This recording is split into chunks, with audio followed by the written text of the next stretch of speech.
Hi, I'm Claire Zigadlo, and this is my YouTube video presentation for my research paper, Population History of the Species in Yellowstone National Park. So I first want to start talking about the background and a little bit about Yellowstone. So each park has its own attractions, and they all have their own special things that attract visitors to the park. The first park recognized was Yellowstone National Park, and it's located in parts of Wyoming, Montana, and Idaho, mostly Wyoming, but obviously Montana and Idaho as well. And there are many different species in the park, totaling at just under 400 different species. And some of the species can range from mammals to amphibians to big mammals to small mammals to birds to different things like that. So some specific examples that I talk about in my paper are squirrels, and some other smaller mammals are like voles, and bigger predators like bears and cougars are mentioned as well.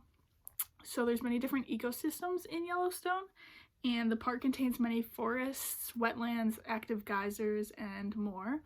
And the main trees of the forests include pine, spruce, and fir trees. And this is very important, as I'll talk about in just a second. And so the red squirrels, which I mentioned before, I talk about in my paper. It's like the first species that I dive into. So the red squirrels are very prevalent in the park, and they live in the trees and forests within the park, like most squirrels do.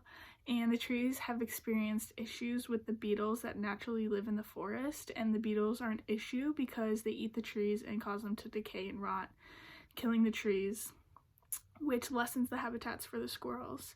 And the beetles are eating the trees because of the warmer climate, so they're out more, so they're more active and killing the trees more.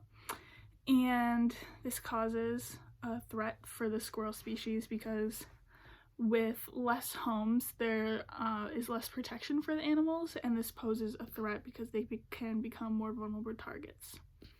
And this leads me into the domino effect.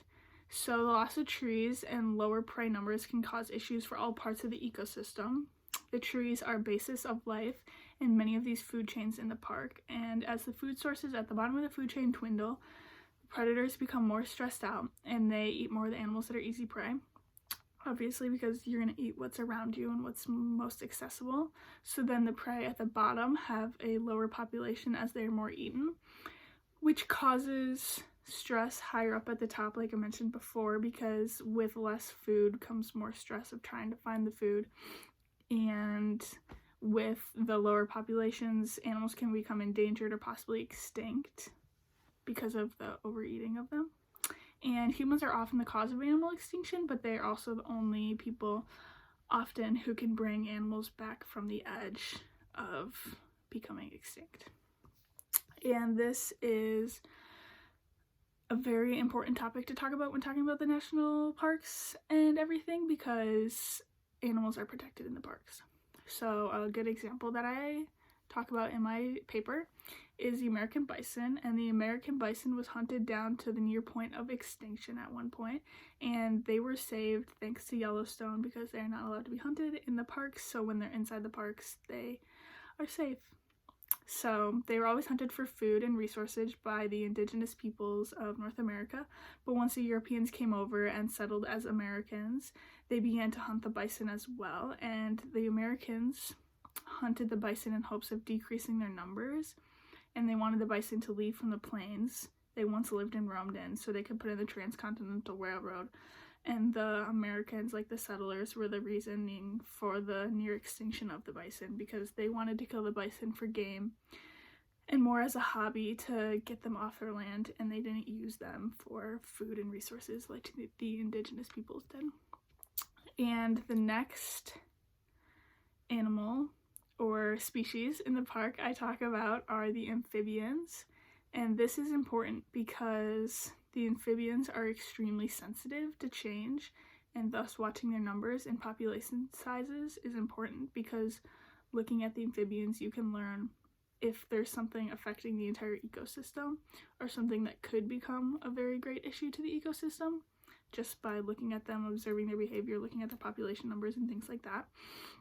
And specifically for the amphibians, there is a virus that affects many of them in the park called ranavirus, and it's deadly because there's many symptoms to the amphibians which they cannot survive. Many of them do, but there is a great percentage of the amphibians that are infected with this virus, and so when the amphibians die, they take samples of their tissue to see what they're infected with, and a great number of them are all infected with this virus. So rangers can learn what is killing them and what's harming them and things like that. And the rangers keep track of amphibians to help them look at climate changes and other important changes in the environment because, like I mentioned, they're extremely sensitive, so you can get a good consensus of what's going on in the park. Amphibians are not the biggest population species in the park. It is the birds, and I wanted to talk about the birds because they're a very predominant species in the park and they have a great variety. They have the greatest variety of all the species in the park because of the elevations in the park. Some birds can live in higher elevations and some can live in lower, and birds migrate through the park and stop at different times of the year, so you can get a great variety of species because they're so keen to moving around and living in different places and things like that. But unfortunately, the birds are at risk for population decrease due to the fact that their main mating area is the wetlands. And this poses an issue because the wetlands are drying out due to climate change. So obviously this follows that with less wetlands means less area for the birds to mate and hatch their eggs and things like that.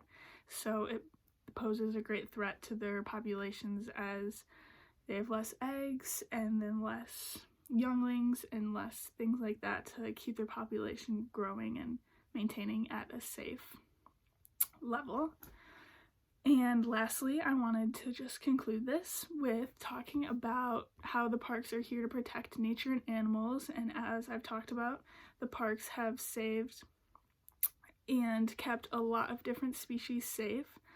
The squirrels are safe, the trees are safe in the park, the bison were saved by the park because they were once hunted down, and when we created the park, when it was first recognized, the animals were safe so they could come to this area and they could live how they needed to, like wild animals should be able to.